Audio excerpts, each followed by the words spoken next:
everybody. Welcome to the Love People Use Things podcast. My name is Matt Fradd.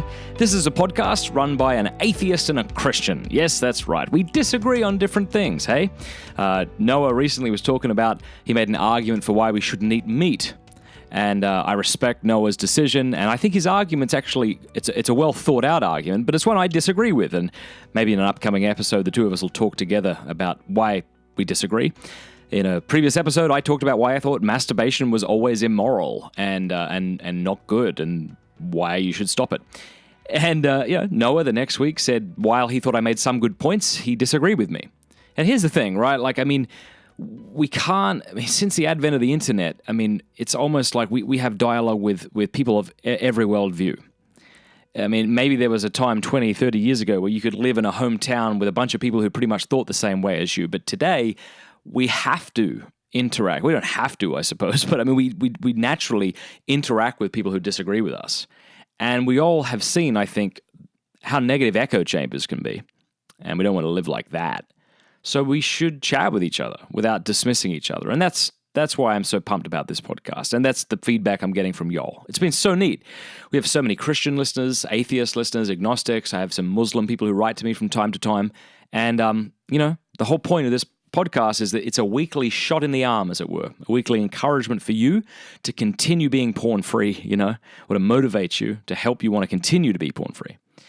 And also to help you help others. And today, I want to share with you a talk from a good friend of mine, Dawn Hawkins, who works for the National Center on Sexual Exploitation. This is a talk that she delivered in Utah to a very large crowd. I spoke at the same conference that she did. There were about 3,000 people there. And this talk is called National Victories in the End Exploitation Movement. And so she is going to speak about, just like what I spoke about there, that there are many people from many different worldviews coming together to fight sexual exploitation and how we're seeing some victories. So you're really going to enjoy this talk. So, thanks for listening. I also want to say, if you haven't checked it out already, we just released our brand new app called Victory. If you go to thevictoryapp.com to learn more about it, that'll help. I helped put this together with Lifeteen, and a big thanks to Lifeteen for all the work that they put into it. It's called Victory. It's a way for you to track your progress. You can have accountability partners on the app. You can check in throughout the day. If you're struggling, you say you're struggling, they get a notification. It's really a neat app, and it's entirely free. You get different rewards, trophies, achievements when you make it a certain amount of time. You can look down and see what your major triggers are. Over time, you get the app kind of gets to figure out, okay, here's the night you tend to fall on. And the app will show you, it tends to be night, not morning. That's interesting. And it tends to be on this computer or on this device. And here's usually where you are when you fall. It'll give you self-knowledge and help you in the battle. So check it out, Victory. It's a great app, really proud of it, and it's totally free. All right. Before we get into today's talk, I want to say, if you haven't yet supported us on Patreon and you like the work that me and Noah are doing and you want us to do more, well, we're only able to do more if we're given more so that we can free up time in our schedules. So if you'd like to do that, go to lovepeopleusethings.fm. There, click donate, okay? And once you do that, give us $10 a month. We'll send you a free Love People Use Things t-shirt, free Love People Use Things sticker. You'll have access to our upcoming live streams that are going to be invaluable, I think. Really helpful. If you're a parent, we're going to do live streams just for you. If you're a woman struggling, we're going to have women lead these live streams just for you. And it's going to be really powerful. But we can't do all this work without your help. So big thanks to all of you if you've begun supporting us. If you want to begin supporting us, please do it right now. Go to lovepeopleusethings.fm, click donate, and that's how you can support this show to make sure it continues and is the best it can be. All right, here's the talk, National Victories in the End Exploitation Movement by Dawn Hawkins. Thanks for listening. Well, good afternoon. There are a lot of you here, which embodies what I wanted to convey to you, and that there's really a new and a winning movement today. And the fact that over 2,000 of you showed up to address these issues, to learn and be equipped to figure out how to protect your families, yourselves, your communities, that is evidence that there's a new movement, and it's strong, and you're part of it.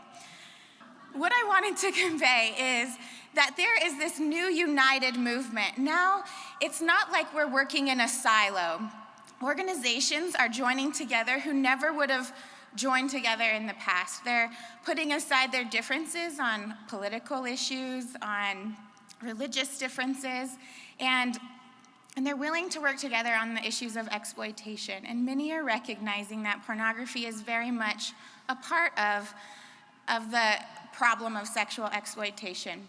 We have, at the National Center on Sexual Exploitation, we have tried to develop a 3-part plan to, 1, unite the movement, 2, change the messaging around these issues, and 3, lead advocacy efforts to demand change in our communities and on a more national level. So we first started doing this by starting to build a coalition. There's over 300 of these groups that have come together: academics, law enforcement, medical professionals, radical feminist organizations, and social conservative pro-family groups, all sitting together to brainstorm and strategize on these issues. That has never happened before, and as a result, we have individuals, Republicans, Democrats, all coming together and willing to work on these things together. Additionally, we have worked to shift the message in the media. For decades, this issue has been portrayed as a moral issue, and many have mocked it and they've refused to discuss it. And so we've really worked hard to shift the messaging to use research and to help the public see, especially the media, see how it's connected to sexual violence, to increasing the demand for sex trafficking and prostitution, how it's contributing to the demand of child exploitation, all of these things. And as we help connect the dots for the media, we have found that they're starting to address the issue of pornography, and they're doing so from a logical and a sound spot. So in addition to trying to help expose the connections between all forms of exploitation for the media and in kind of the mainstream public, we've also worked to kind of frame pornography as as a public health crisis, and Utah helped considerably to that end. You know, a couple of years ago, some of the experts I kind of mentioned from different disciplines, we got together in Washington, D.C., and we started to brainstorm what can be done to help people see how this is not only destroying families and individuals, but also connected to all these other problems.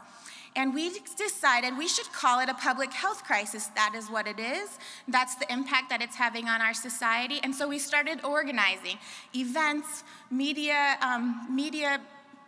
advisories and statements to the press, and events on Capitol Hill. And then we got the great idea to write this resolution, which Senator Todd Weiler here in Utah was bold and courageous enough to lead, and it passed here unanimously. Now it's being considered in 15 other states.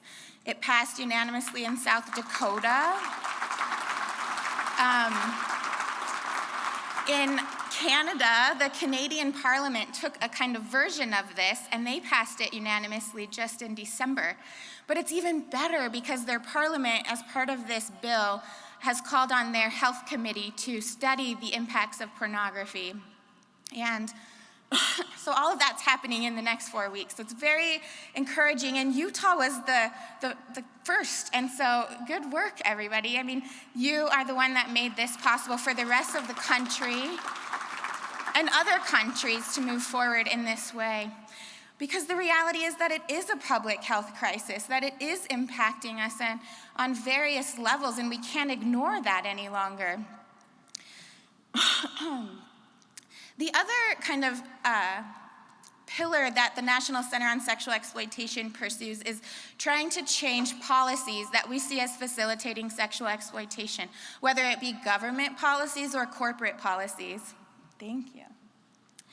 And recently I was looking back at my notes and all the campaigns that I've been involved in since I started working on these issues in 2010, 2011, and we have changed 76 corporate and government policies since then. Isn't that incredible?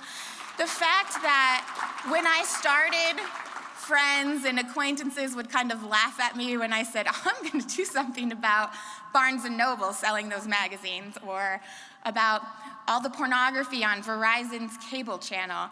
People would say, you can't do anything. And I'm here to tell you that you can do something, and together we can do so much more. One of the tools by which we try to influence policies is our annual Dirty Dozen list. Some of you have heard about it. It's a campaign where each year we name 12 entities that we see as facilitating sexual exploitation, many of them involved in profiting from pornography. Companies like the Air Force and the Army, the Verizon, Walmart, these companies all are very much involved in the facilitation and the profiting from pornography. And so we started this campaign, and we've tried to allow all of you to participate by contacting the CEOs, by helping us buy stock in companies so we can go complain at their shareholder meetings, and it's worked. As a result, we've changed so many policies. We got Google to change their ad policy, so they no longer have explicit ads popping up. They no longer allow explicit apps in Google Play. If we can change Google, we can do anything, right? Like, I want you to feel like you are part of a winning movement, and you can join this, the courageous few who are standing up now and demanding change. We got the Air Force and the Army to stop selling hardcore pornography, and now all of our military branches are doing regular searches to make sure that explicit materials are removed from public and workspaces. We got Walmart to stop selling a number of very explicit materials, including child erotica that they were selling and making money from. We got almost the entire hotel industry in the last year has completely changed and become porn-free. First, Hilton Hotels. As part of the Dirty Dozen list, we were going after Hilton I think they were on it for 3 years in a row, and we were getting nowhere. So, 2015, we really decided we were gonna call on all of our partners, get all of our subscribers to really hound Hilton. They called us 3 months into the campaign that year and said, please stop these emails to our CEO. And we said, well, then meet with us, at least meet with us and hear what we have to say. And they met with us, and you know what we found? That they're parents too. And they were troubled by the child-themed and the rape-themed and the extremely violent, degrading material that they happened to be selling. And when we pointed that out and how incongruent it is with their supposed family brand, they decided to change. And then when Hilton changed, many of the other major hotel brands also followed suit. This January, I just recently announced this 2 weeks ago, but this January, Verizon, they adopted a new policy so that now as a new customer to their Fios TV, you cannot get the porn channels that they were providing and shoving into our homes without our wanting it. You can't get it anymore unless you call Verizon and speak to somebody and you ask for it. And this is maybe a baby step, but it's huge considering we've been going after them for a couple of years. And so now we've turned our sights to Comcast, and we expect them to follow and at least do the same that Verizon is doing. And we need your help to do that. This year on the Dirty Dozen list, I think it's the best year yet. And I have to admit it's been the hardest year as I've done research into some of these companies. And one in particular I want to tell you about is a somewhat victory, but I hope that Utah can help me make it this most significant victory of the movement. And that is, a mother called our office in December and told us about these online databases available in K through 12 schools that are full of pornography and sexual explicit material. And I honestly didn't really believe her when she told me about this. I just thought, this cannot be true. It can't be that bad. It cannot be that bad. But as we started looking into it, we found that indeed it is very true, and it happened to be worse than she thought even at the outset. So this company is called EBSCO Information Services. They provide online databases to universities, hospitals, law offices, but also K through 12 schools. And they rely on this special kind of way to sort the content that they're delivering, and it's based on what is called Lexile, which basically rates the reading level of the content. And guess what? Pornography is very low reading level, right? And so it's getting through the search engines to our children in schools all across the country, and nobody has exposed it. Why? I have a lot of points on that. You could go to our website and figure out why. But what I need you guys to do is help me call on EBSCO and these other databases like this and demand that they change. They're portraying their products as being fit for K through 12 students, but it's full of this very damaging, very explicit content pushing hardcore pornography that bypasses the school filters. And so the kind of good news is before we launched our Dirty Dozen list, we told EBSCO that we were going to name them. And the night before, they called us and they begged us not to list them in our press conference. And that's exciting, right? That we have that kind of sway. And so they called us and they begged us and they promised to change. And I believe that they're sincere. I believe that they're trying to change their technology, but it's not enough. A lot of the other online school databases are doing the same thing. And so we need you to go back to your schools, if you have influence over the school districts, and ask them to cancel their subscriptions to EBSCO until they for sure change their policy. So you can learn more about this at thedirtydozenlist.com. One other just quick victory, Roku, who is on our list. You can see why at our website. But they called us last week also, and they're wanting to meet and they're wanting to change. And so 2 big victories already, just 2 weeks into the Dirty Dozen list. And I want to just end by saying, you're part of something, and we have to stand up for dignity. As Fight the New Drug says, we have to fight for love. I wish you could see this picture I wanted to show of my friend's great-grandparents on their 83rd wedding anniversary. So just picture it. 83rd wedding anniversary. He was 104 and she was 101. And that's what we're fighting for. We're fighting so that our young people can have those kinds of relationships in the future. We're fighting so that we can have those kinds of relationships ourselves. And so I hope that you feel like you're part of something big and that you can see that it's so much bigger than Utah and that we are having success. Thank you.